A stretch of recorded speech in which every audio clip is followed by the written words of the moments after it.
ঘুম থেকে উঠে ব্যালকনির দরজাটা খোলার সঙ্গে সঙ্গে মনটা খারাপ হয়ে গেলেও দেখতেই পাচ্ছ ধনেপাতা গাছগুলোর অবস্থা, আর এই যে দুটো গাছও খুব অবস্থা খারাপ হয়ে গেছে। মানে রাত্রে যদিও বা দেখেছিলাম একটুখানি, সকালের আলোতে একটু বেশি ভালো করে দেখতে পেয়ে মানে আর কি বলবো। আর এখানে এই যে পাতা, এই গাছের পাতাটাও একদম পুরো শিল পড়ে চুরচুরা হয়ে গেছে। তারপর গোলাপ দুটো ধরেছিল, ওইটাও শিল পড়ে এত ঝুরঝুরা মুড়ির মতো শিল পড়েছে, মানে হবে না নষ্ট। তো কালকেও বলেছিল ধনেপাতাগুলো উঠিয়ে নাও। আমরা ভাবলাম যে বাড়িতেই তো, নিজের ঘরেই তো, যখনই ইচ্ছা হবে তখন উঠিয়ে রান্নাতে দেবো, ওইটা বেশি খেতে ভালো লাগে। কিন্তু আর নষ্ট হয়ে গেল মনে হচ্ছে না আর খাওয়া যাবে। এটা ছিল কালকের যে চর্বি দিয়ে ঘুগনি করেছিলাম, তো ওইটা ছিল, একটুখানি জল দিয়ে গরম করে নিলাম, খেতে বেশ ভালো লেগেছে জানো আজকে আরও বেশি করে। আর খেজুর গুড়ের মিষ্টি, এই যে খেজুর গুড়ের পায়েস করে নিচ্ছি, কারণ ওই দিন ভোগ চালটা এনেছিল না সাদা ধবধবা, তার মধ্যে ভোগ চালটাও দারুণ ছিল। মানে ভোগ চালের যে একটা, গোবিন্দ ভোগ চালের যে একটা গন্ধ হয়, ওই গন্ধটা মানে খুব সুন্দর। তারপর ভাবলাম যে দুধ আছে যখন, তাহলে আজকে একটুখানি পায়েস বানিয়ে ফেলি, তাই সকাল সকালে এই যে পায়েস বানিয়ে ফেলছি। এখন তার কেউ খাবে না, সবাই খেলে হয়তো বিকালেই খাবে। এখন একটুখানি ঘন করলেই হয়ে যাবে, হয়ে গেছে।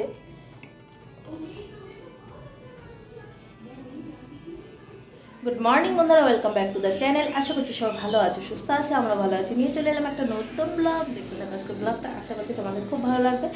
তো চলো এখন আমি ব্রেকফাস্ট করবো, তাই যে লুচি ভেজে নিচ্ছি, আর হচ্ছে গিয়ে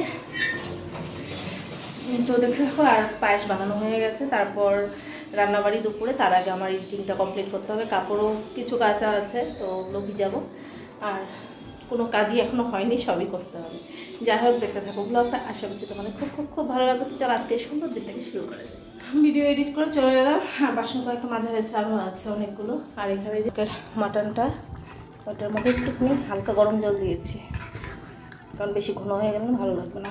জিরা রাইসটা, ভাতটা এখন বসিয়ে দেবো, তারপর জিরা রাইসটা বানাবো। কালকে এই যে খাসির মাংস এনেছিল, তো ওইটার চর্বিগুলো রয়ে গেছিলো, তো ভাবলাম যে আজকে ছোটো ছোটো করে একটুখানি পিচ করে নিলাম, তো তাহলে বড়া করতে সুবিধা হবে। তাই ভাবলাম তোমাদের সঙ্গে একটুখানি শেয়ার করি। পেঁয়াজ কুচিয়ে নিয়েছি এখানে একটুখানি বেশি করে, আর দিয়ে দিলাম কাঁচা লঙ্কা কুচি। তারপর হচ্ছে গিয়ে দিয়ে দেবো এটার মধ্যে বেসনটা তোমরা তোমাদের পরিমাণ মতো দেবে। তো আমি যে বেসন দিয়ে দিলাম এখানে।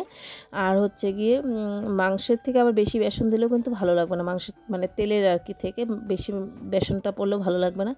তো দিলাম, তারপর দিয়ে দিলাম চালের গুঁড়ো। আর বেসনটা বেশি দেবো, চালের গুঁড়োটা তার কিন্তু কম দেবো। বেসনের আন্দাজে একটুখানি চালের গুঁড়ো কম দেবো। তো দিয়ে দিলাম চালের গুঁড়ো। এখন দিয়ে দেবো পরিমাণ মতো নুন। তো পরিমাণ মতো নুন দিয়ে দিলাম।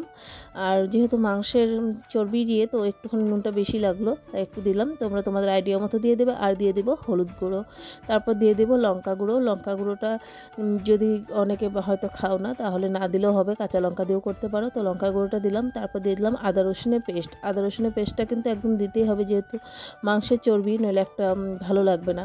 তাই যে আদা রসুনের পেস্ট দিয়ে দিলাম। যেরকম মাংসের পকোড়া খাও না, চিকেন পকোড়া, ওই রকমই কিন্তু এই তেলের বড়াটা কিন্তু ওইটার থেকেও বেশি ভালো লাগে জানো। তারপর দিয়ে দিলাম একটু সামান্য জল, এখন মেখে নেব। বেশি আগে দেবো না জল, বেশি জল দিলে পরে আবার মানে পাতলা হয়ে গেলে ভালো লাগবে না। যদি দেখলাম যে মাখা হচ্ছে না, শুকনা হচ্ছে, তখন আবার একটু জল দিয়ে দেবো। তো বন্ধুরা, যারা যখন খাসির মাংস রান্না করা হয়, অনেকেই কিন্তু দেখবে চর্বি খেতে চায় না, মানে মাংস রান্না করলে। তারা কিন্তু এই যে পকোড়াটা বানাচ্ছি চর্বি দিয়ে, এই পকোড়াটা কিন্তু একদম খাবে। আর হচ্ছে গিয়ে বুঝতেই পারবে না চর্বি খাচ্ছে, এতটা মানে চর্বির পকোড়াটা এতটা ভালো লাগে। যদি আর কি কেউ মাংসের মানে ঝোলের মধ্যে চর্বি না খায়, এইভাবে চর্বিটা বেছে রেখে এইভাবে কিন্তু পকোড়াও বানিয়ে দিতে পারো, খেতে খুব ভালো লাগে। আর এইভাবে পকোড়াটা খাবেই। তো দেখো আর একটু জল লাগছিলো, তাই আর জল দিয়ে নিলাম, কারণ শুকনো হয়ে গেছিলো অনেকটাই। আর হচ্ছে গিয়ে পেঁয়াজ দিয়ে এগুলো দিয়ে মেখে কিছুক্ষণ রেখে দিলে না ভালো হয়। তাহলে কি হবে, যেহেতু নুন দিয়েছি, সব কিছু একটু নরম হবে, তখন দেখবে পকোড়াটা ভাজতেও সুবিধা হচ্ছে। আর এখানে দেখতেই পাচ্ছ আমি কিন্তু একদম বেশি একটা কিন্তু চালের গুঁড়ো বা বেসন দেইনি, তাই আর কি দেখো, তাহলে মানে বড়াটা যখন ভাজবে না ভালো লাগবে দেখতেও, খেতেও। আর এখানে এই যে আমার জিরা রাইস হয়ে গেছে, তাই একটুখানি দেখিয়ে দিলাম। আর জিরা রাইসের রেসিপিটা আমার দেওয়াই আছে, কিছুদিন আগেই দিয়েছি চ্যানেলে, অবশ্যই দেখে নিতে পারো, খুব সুন্দর লাগে। তো দিয়ে দিয়েছি পকোড়াগুলো, কিছু পকোড়া দিয়ে দিয়েছি, দেওয়াটা দেখালাম না।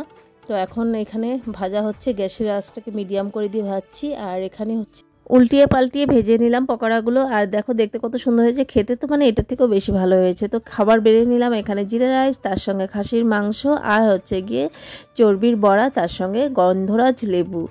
আজকের লাঞ্চটা জমে ক্ষীর। তো চলো এখন খাবার দিয়ে দিয়ে বসে আছে, আর এখানে আমি ভিডিও করেই যাচ্ছি। আগে খাবারটা দিয়ে আসি, তারপর আমিও খেয়ে নেব। মাত্র এসে শুয়েছি, আর হচ্ছে গিয়ে আজকে ভিডিওটা অনেক আগেই রেডি করে মানে রেখেছি ভালো করে, একদম আজকে তাড়াতাড়ি হয়ে গেছে, সব কিছু রেডি করেছি, শুধু পাবলিক করব। তো ভাত খাচ্ছিলাম আর মোবাইল দেখছিলাম, আর ভুলে গেছি যে ভিডিওটা পাবলিক করতে হবে। তারপর যখন মনে পড়েছে দেখি 3:45 বাজে, তো কি করব আর, তারপর তখনই পাবলিক করলাম। যাই হোক, এখন রেস্ট করব একটুখানি, সারাদিন পরে এই যে এই টাইমটা একটুখানি রেস্টের সময়। তো চলো পরে কথা হচ্ছে।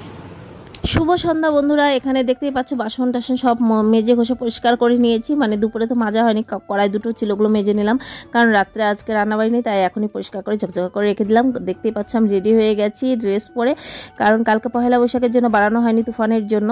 তো আজকে বললো মেয়ে তো আজকে মানে না গেলার মানে পাগল করে দেবে, তাই বলছে তাহলে রেডি হয়ে নাও চলো। আর এই ড্রেসটাও আমাকে দিয়েছে, মানে কটনের, খুব সুন্দর ড্রেসটা, আমার তো খুব ভালো লেগেছে। তোমাদের কেমন লেগেছে কমেন্ট করে জানিও। এটা ফ্লিপকার্ট থেকেও আমাকে দিয়েছে, ওরই চয়েস। আমার তো ভীষণ পছন্দ হয়েছে, গরমে পরে ভীষণ মানে আরাম আর কি এটা। যাই হোক একটু পরে নিলাম, যখন দিয়েছে ড্রেসটা পরেই নিলাম। আর এখানে চলে আসলাম। আর ছেলেকে অনেকে বলবে ছেলে কোথায়, মানে ছেলে আসলে ছেলে আমার ক্যামেরাতেও আসতে চায় না, আর ও টিউশনে, ওর জন্যই দেরি করছিলাম যে টিউশন থেকে আসবে তারপরে আসবো। তো ছেলে টিউশন থেকে এসে বলছে মাম্মা আমি যাব না, আমার জন্য নিয়ে এসো, আমি ঘরে বসে একটু টিভি দেখে খাবো। তাই এই যে কী করবো, আসবে না যখন, তিনজনে এসে পড়লাম। আর আমার ছেলে আমার ক্যামেরাতে আসতেই চায় না, আসলে লজ্জা পায় না কি জানি না। তো ওকে তবুও বলি, পরে কিন্তু বড় হয়ে বলবি না যে আমি কেন নেই, কারণ ও ক্যামেরাতে আসতে চায় না, না ভিডিওতে আসতে চায় না, কোনো ফটো ভালো করে উঠতে চায় ওই রকম। যাই হোক আর কি করা যাবে। এখানে 1 প্লেট মোমো নিয়ে নিলাম, আমি আরও খাবো। ও বললো তাহলে 1 প্লেট মোমো 1 প্লেট চাউমিন নিয়ে দুজনে ইয়ে করে খাই। আমার তো চাউমিন খাওয়ার ইচ্ছেই ছিল না, তো ও বললো 1 প্লেট চাউমিন আর 1 প্লেট মোমো নিয়ে আমরা দুজনে ইয়ে করে খাই, কারণ আমারও খেতে ইচ্ছে করেছে না, কারণ পেটটা একদম ভরা ভরা। আর মেয়ে খাবে এগ চাউমিন, তো মেয়ে চিকেন চাউমিনও ভালোবাসে না, তাই ওর জন্য এগ চাউমিন অর্ডার দেওয়া হয়েছে, আর ছেলেরটা প্যাক করে নেব চিকেন চাউমিন।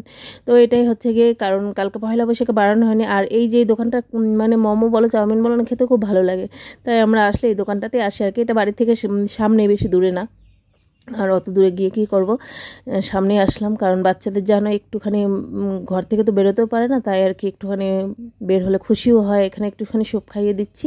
আর চলে আসলো আমাদের চিকেন চাউমিন, আর মেয়েটা এখন এক চাউমিন দেবে, দেয়নি এখনও।